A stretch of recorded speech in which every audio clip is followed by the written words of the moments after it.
Bonjour à tous et bienvenue chez piècesdemonnaie.net. Pièces de monnaie. Alors, on m'a posé une question. Est-ce qu'il faut garder ces valeurs dans les coffres forts? Parce qu'après, à force de collectionner, donc bravo à tous ceux qui rentrent dans la collection, qui collectionnent, qui achètent ou qui investissent, hein, qui achètent des bijoux, parce que moi, c'est pas que c'est la collection, mais pas que ça, hein. Voilà, donc bravo à toutes ces personnes qui se lancent dedans, parce que honnêtement, il est temps. Alors, on m'a posé une question, c'est Mister Money, est-ce que tu penses qu'il faut que... Où est-ce qu'il faut que je mette mes valeurs, quoi, comment je les défends? Donc, je le mets dans un coffre, dans mon coffre, dans un coffre à la banque, les choses comme ça. Moi, je sais pas trop quoi vous répondre sur cette question, vous me connaissez, je suis assez terre à terre, alors je peux pas vous dire... Alors, je pense que la meilleure protection qu'on ait,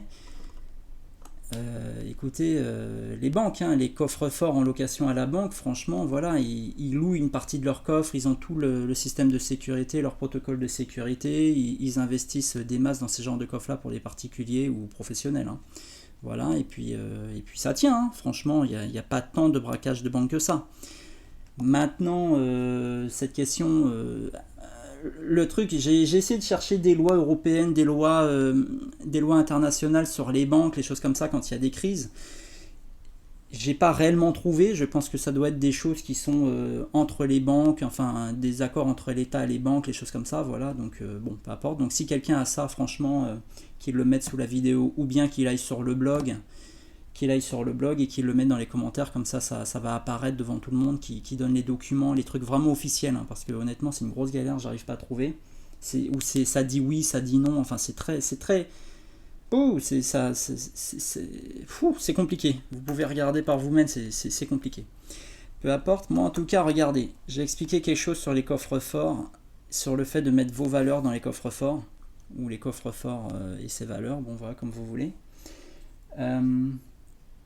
Euh, c'est comme quand le coffre fort, le coffre lui-même. Vous arrivez à la banque, vous l'ouvrez, vous le louez. Ok, il n'y a pas de souci, on vous donne la clé, voilà, ah génial, je signe les papiers, ah j'ai ma clé, ah c'est super. C'est genre, ouais, ah, ça y est, j'ai quelque chose, je suis quelqu'un, ou peu importe, c'est ça ou c'est pas ça, peu importe. En tout cas, ça donne une certaine sécurité. Effectivement, c'est vrai. Voilà, très bien, c'est parfait. Maintenant, ce qui se passe, c'est que est-ce que le coffre que la banque vous donne là, est-ce que le coffre qu'elle vous offre là, vous allez le payer par mois, est-ce que c'est le vôtre? Est-ce que c'est à vous? Est-ce qu'il vous appartient? Ah non, c'est pas votre coffre les mecs, c'est pas à vous. Le coffre, de ce que je sais, appartient à la banque. Il vous le loue. C'est comme quand vous faites de la location de voiture ou vous louez votre appart ou vous louez votre maison, peu importe, vous louez ce que vous voulez. Voilà, la société, le particulier est propriétaire de son bien et il vous le loue. C'est pas le même point de vue. Même quand vous achetez la maison, vous pensez que la maison vous appartient. Vous achetez un bien immobilier ou vous achetez une voiture. À partir du moment où il y a un crédit dessus, vous pensez que c'est à vous. Véritablement, c'est à vous. Ah, voilà, moi je suis très terre à terre. J'ai regardé ce phénomène-là, ce point de vue-là. J'achète quelque chose. Si je l'achète cash, voilà, et que je le possède, c'est à moi. Si je l'achète à crédit, pendant le temps du crédit, je dis pas que c'est à moi. Je considère que c'est un loyer. Même si je peux en jouir, hein, je considère que c'est un loyer.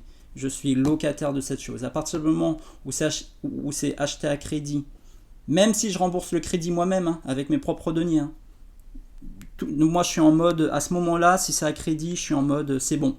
Je suis locataire, je suis locataire. Je suis pas encore propriétaire tant que je suis pas arrivé à la fin du crédit. Même pour les baraques, vous pouvez regarder, hein, vous achetez une maison, un bien immobilier, vous avez fini de rembourser sur 15, 20, allez 10, 15, 20, 25, 30 ans, 35, voire je sais pas s'il y a 40 ans, mais peu importe.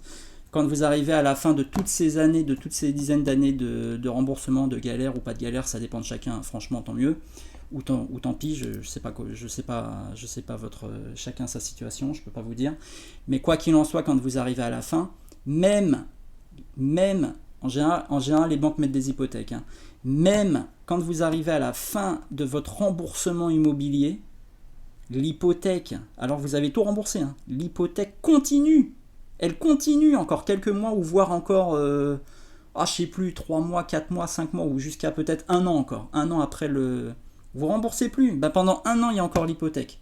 C'est-à-dire qu'il se passe n'importe quoi, la banque elle peut vous ressaisir même alors que vous avez tout remboursé. Voilà, c'est un point de vue que je vous donne. Maintenant, il est peut-être mauvais mon point de vue, hein. C'est juste un point de vue. Quoi qu'il en soit, si vous avez des métaux précieux, il y a un phénomène intéressant, donc faut...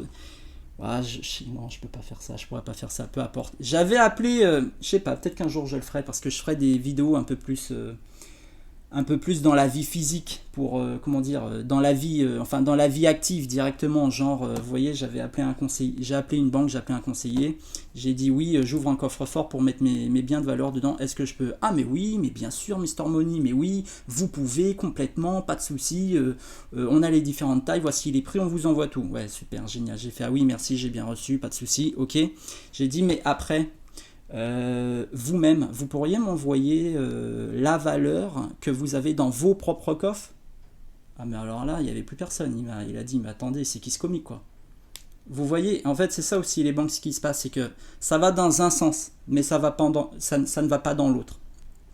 Les banques de toute façon, quand vous faites un crédit ou n'importe quoi, regardez le nombre de sécurités qu'ils vont vous demander pour récupérer leur argent. Même si je comprends qu'il en faille, hein, il faut des sécurités pour récupérer son argent. Il n'y a pas de souci avec ça, quoi.